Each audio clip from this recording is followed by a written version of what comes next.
sabi po ni Kuya ay yung kaya namin nakikita to kasi yun yung bahay namin. Yun. So may mataas na yun. Kaya kitang-kita daw namin dito. So kaya sinum ko siya. So yan. Ayan. So ang ganda po. This is my hometown. It's so beautiful. Yeah. We are living there.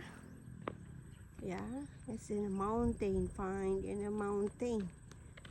So this is a new improvements, new highway connected to other barangay, which is located in Pilatok and Casilagan and also Kanaan. So this is the way.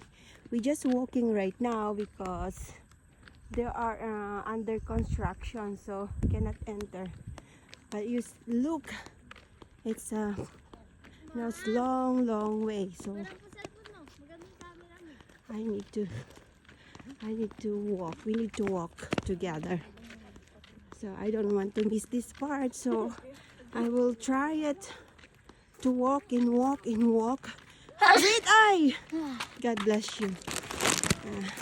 With my ate, beautiful ate, and my beautiful daughter. Yeah, and she taking some photos on it. Oh, no, don't go there.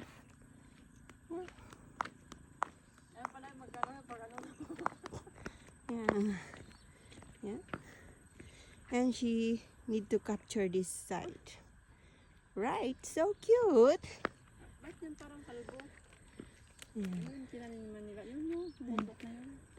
Kalbo. Ay, tapaw ba yun? Oo, sa tapaw naman yun. So, kung meron pong tapaw dito, may tapaw din doon sa amin. Other way. But it's not, didn't put some cement like this.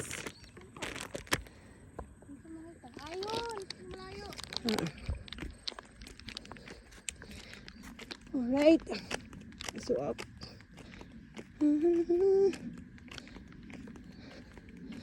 Ado ating nga project da. Oo. Sino kapitan to yun niya? Dua kapitan sa to nga connected ano. Kasilagan kin na Kanaan. Nagnada dyan.